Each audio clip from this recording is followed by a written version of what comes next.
What made you want to start working at Facebook in the first place? Like, why did you choose there?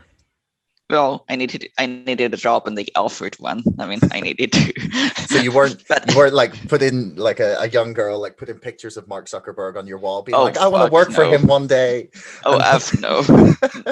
I mean, I was very open and upfront when I joined the company. I didn't think that it was, I thought that Facebook was not making the world a better place. And I thought that it was making the world a worse one. And that's precisely why I wanted to join. I wanted to fix it. I was very upfront about that from the start.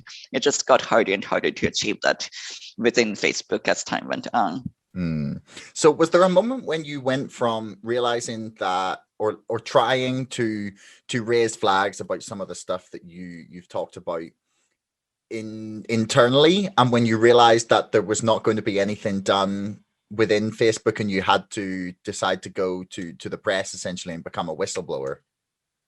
I mean, I mean, I want to be clear that I tried everything I could to fix it within the system. Like eventually they fired me, and even after they said they were firing me, I offered to stay on as an unpaid volunteer because I thought that it was important for me, because I was basically the only expert in an important area, and I thought it was important to stay on through the 2020 elections. They refused, of course. like certainly I was making. I mean the issue with trying to fix things trying to fix things is that it's always impossible to say what could have happened if you had done something else instead, or if you had done something differently, and maybe and especially since I had no authority of my own, and what I could get done relied on convincing people, and then frankly I'm not very good at convincing people, and but like it. I did get some things done that certainly would not have been happened without me, but overall, it certainly got more and more difficult over time. And I mean, I think I realize that your podcast tends to be more on the anti-establishment side, but I think that institutions have value, and it's important to try and fix things within the system, to honestly say that you did everything you could to let them try and work before you escalate one step further. Mm. I mean, that's why. I mean, ultimately, the institutions like government or church or whatever are what holds the world and society together. And so that was, and so I was, and so I always tried as hard as I could to fix things within the system. And every time it didn't work, I escalated one step further. I mean, when they fired me, I offered to stay on unpaid. When that didn't work, I posted a farewell memo that blew up a bit. And when that didn't accomplish anything, I went to the Guardian. And every time I gave the system a chance to work before I went one step forward. And that's essentially what I'm still doing now. Mm.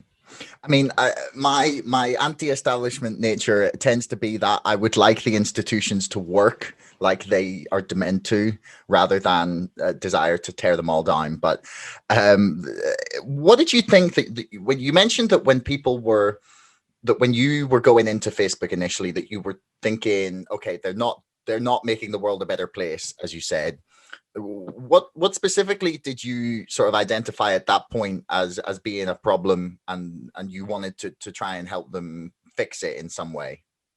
I mean, I think, I mean, I wasn't very sophisticated in my knowledge of Facebook at the time, but like many people, I was quite concerned about what had happened in 2016, and so essentially, I wanted to keep that from happening again. Essentially, was my idea.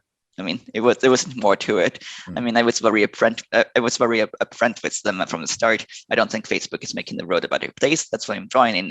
If a company is perfect, that there's nothing to fix there, and they want to fix it, and they told me you'd be surprised how many people there think that.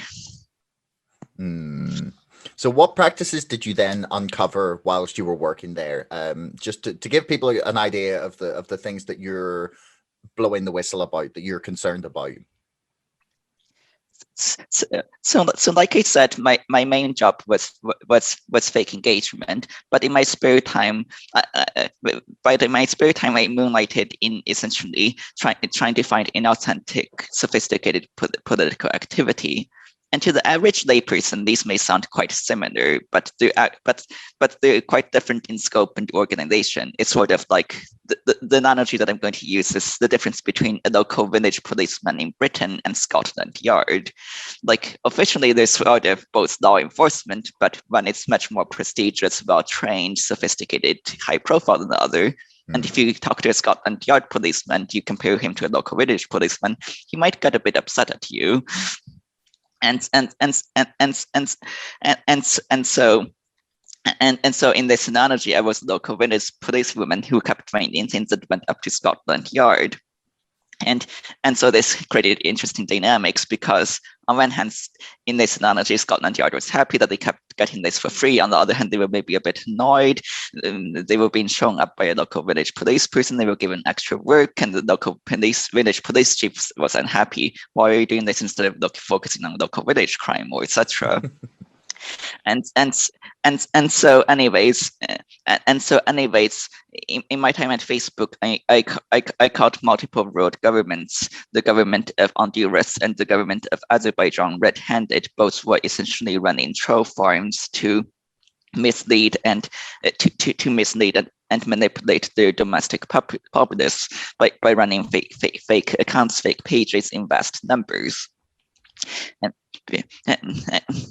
I realize that most people, when they think of troll farms interference, they immediately think of foreign interference, but most people care more about their own country. Like, Britons care more about Britain than any other country, presumably. Americans care more about America, and apparently the same applies to world governments.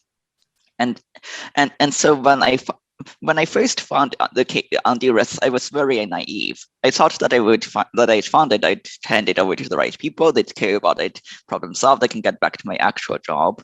Instead, it was the start of a Sisyphean 2-year ordeal. But it took almost a year to get action done on Honduras, and they returned almost immediately afterwards. And Azerbaijan took more than a year. Thanks so much for listening. If you enjoyed the show, please subscribe, follow me on Twitter, or sign up to our mailing list. Thanks a lot to our sponsor, ExpressVPN, the #1 most trusted VPN. Get lightning fast connectivity with servers in 160 locations across 94 countries. Keep your browsing privacy safe with ExpressVPN and get a 35% discount on 12 months of ExpressVPN when you follow the link in the description below. Don't forget, my book is now out and available to order on Amazon and on bookshop.org. That's Brexit, the Establishment Civil War. And most importantly, thanks for listening. We'll see you next time.